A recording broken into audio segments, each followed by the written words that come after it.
देवेंद्र फडणवीसांनी मुख्यमंत्रीपदाची शपथ घेऊन 2 महिने होत आले तरी अद्याप त्यांनी वर्षा बंगल्यावर आपला मुक्काम का हलवला नाही असा सवाल संजय राऊतांनी उपस्थित केलाय। केवळ सवाल उपस्थित करून राऊत थांबले नाहीत तर त्याला काळ्या जादूपासून ते बंगल्याच्या रिनोव्हेशन पर्यंत अनेक कारणे असल्याच्या चर्चेलाही त्यांनी तोंड फोडलंय।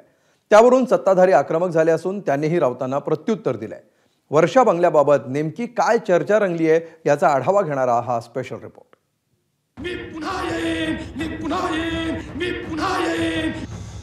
मी पुन्हा येईन अशी 2019 साली घोषणा देणाऱ्या फडणवीसांनी पुन्हा मुख्यमंत्री होण्यासाठी 5 वर्ष वाट पाहिली। 2024 साली फडणवीसांची प्रतीक्षा पूर्ण झाली आणि ते पुन्हा मुख्यमंत्री झाले। मात्र मुख्यमंत्र्यांचं शासकीय निवासस्थान असलेल्या वर्षा बंगल्याची प्रतीक्षा मात्र अजून संपलेली नाही। पुन्हा मुख्यमंत्री झालेले फडणवीस पुन्हा वर्षा बंगल्यावर राहायला का बरं जात नाहीत याची जोरदार चर्चा राजकीय वर्तुळात रंगली आहे। शिवाय या चर्चेला तडका मिळालाय तो काळ्या जादूचा। देवेंद्र फडणवीस अद्याप वर्षा बंगल्यावरती का राहायला जात नाही याचं उत्तर रामदास कदमांनी द्यावं किंवा एकनाथ शिंदेंनी द्यावं किंवा स्वतः भाजपच्या प्रवक्त्यांनी द्यावं ना। एकनाथ शिंदे देवेंद्र फडणवीस वर्षा बंगल्यावर जायला राहायला का घाबरत आहेत, त्यांचं कुटुंब का घाबरत आहे, हा एक साधा प्रश्न आहे। आता काळ्या जादूची आणि जादू टोण्याची चर्चा निघाली की सगळे जुने अनुभव आणि आठवणी जाग्या होणं हे ओघानं आलंच।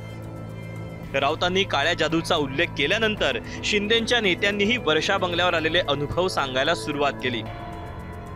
आम्ही काही असल्या गोष्टींवर विश्वास ठेवत नाही अशी प्रस्तावना करत एकमेकांना काळ्या जादूचे शिल्पकार ठरवण्याची स्पर्धाच लागली। काळी जादू खरंच असती तर काय झालं असतं हेही शिरसाटांनी सांगून टाकलं। अहो, काळे जादू ही आम्ही पाहिलेली आहे। आम्ही जेव्हा शिंदेसाहेब मुख्यमंत्री झाले ना त्या टायमाला त्यातून काय काय काढलं ना ते खरं तर तुम्ही शिंदेसाहेबाला विचारायला पाहिजे। हे धंदे आमचे नाहीत आहे, आम्हाला त्या भानगडीमध्ये पडायचं नाही। अशा काळ्या जादू करून बंगालचे जादूगार बोलून जर सत्तांतर होत असेल किंवा सत्ताची खुर्ची टिकवता येत असेल मग तर दुसरं काही करायची गरजच नाही। मग एकनाथ शिंदे साहेबांचं मग एवढ्या सगळं जादू केल्या असत्या तर मग ते कंटिन्यू मुख्यमंत्री राहिले असते। कोकणचे सुपुत्र असणाऱ्या रामदास कदमांनी तर काळी जादू या विषयावरून टोपलीभर लिंबांची आठवण काढली।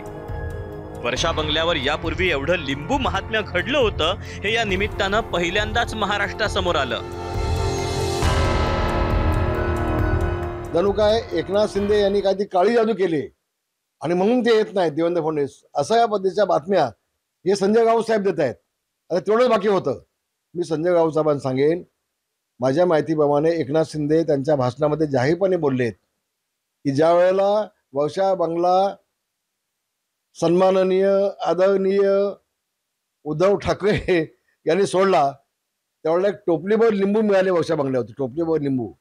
म्हणून काळ्या जादूचे बादशाह हे तुमचे उद्धव ठाकरे आहेत त्यानंच आपण विचारलं पाहिजे असं मला वाटतं। एकीकडे वर्षा बंगल्यावर डागडुजी सुरू असल्याचं कारणही महायुतीच्या नेत्यांकडून सांगितलं जात आहे, तर दुसरीकडे वर्षा बंगल्यावर पोहोचायला किंवा त्या बंगल्यावरून बाहेर पडायला काळी जादू किती कारणीभूत ठरू शकते या चर्चेलाही उधाण आलं। अर्थात वर्षावरचा मुक्काम आणि गच्छंती या दोन्ही गोष्टी काळ्या जादूपेक्षा महाशक्तीच्या जादूवर जास्त अवलंबून असल्याचं गेल्या काही दिवसात दिसून आलंय। प्रश्न एवढाच आहे की पदाचं रिनोव्हेशन होण्याची मोठी प्रक्रिया पार पडल्यानंतर बंगल्यांच्या रिनोव्हेशनची किरकोळ प्रक्रिया कधी पूर्ण होणार। ब्युरो रिपोर्ट, एबीपी माझा। एबीपी माझा, उघडा डोळे बघा नीट।